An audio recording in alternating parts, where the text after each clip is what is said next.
Usually at every practice or clinic, before we actually start hitting the ball at this age, we line up on the 10-foot line and we review the approach without them having to worry about timing or where the ball is or where the set's going.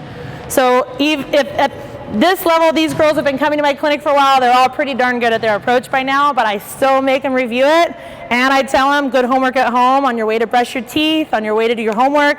You could be doing approaches around your house. It's gonna help you jump higher. It's gonna help you be more natural at it, not have to think about it.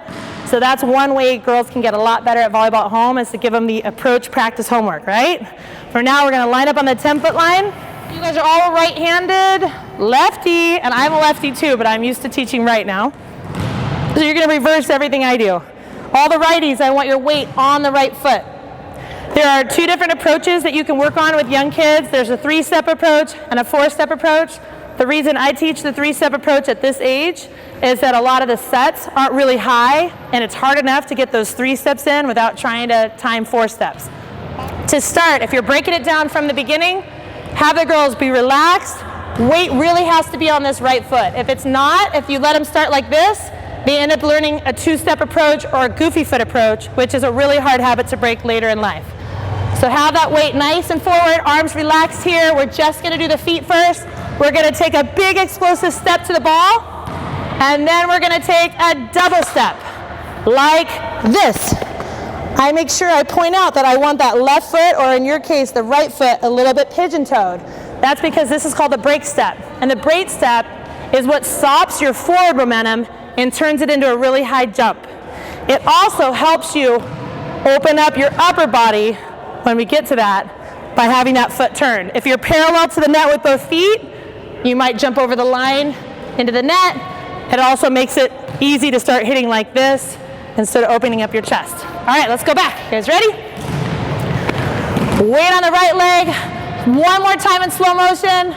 We're gonna go left, right, left. So sometimes I make them clap with me to learn the rhythm. You guys ready? Say boom. And I try to tell people that that final thing, I've said it in the past as a cha-cha, I hope that's the dance it's like, but it's almost like 1 step. It's a really fast double step to get you in the air. Let's try it in fast motion. Are you guys ready? Let's see who can be fastest. Ready? Go. Boom, boom, boom. Good.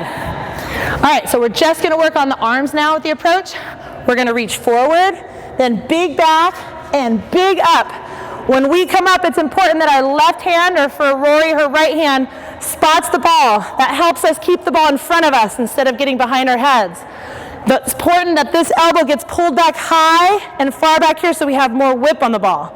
So after we spot it, the left arm starts to come down, the right arm comes up by your ear as high as you can and snaps down. All right, let's try it all together, just the arms. Go forward, back, bow and arrow, swing through, all the way through. We don't want to hit under here like a waitress with the heel of our hand. We want the whole hand to come over the ball. One thing that I think is really important to help younger players with is on the first step of their arms, they come so high, I call it ice skating hands or cheerleading hands. They come so high on the first step that they're late to hit the ball.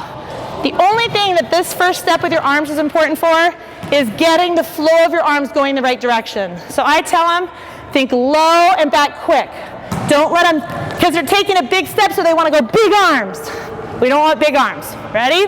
Let's try to put it together. Let's go slow motion. Weight on the right foot, weight on the left foot. Go forward, slow motion, back and up. Good. The other part that's confusing for players when they first learn the approach is that when you walk, your arms go opposite your legs. But when you're learning an approach, your first step forward, your arms also go forward. So that's a little counterintuitive for young kids. They're not used to that motion. But the more they practice at home, the more used to it they get, right, you guys? All right, let's try to speed it up now. Ready? Go. Forward, back forward, swing. I'm gonna go lefty. Me and Roy are gonna go lefty together. You guys ready? And go. Good.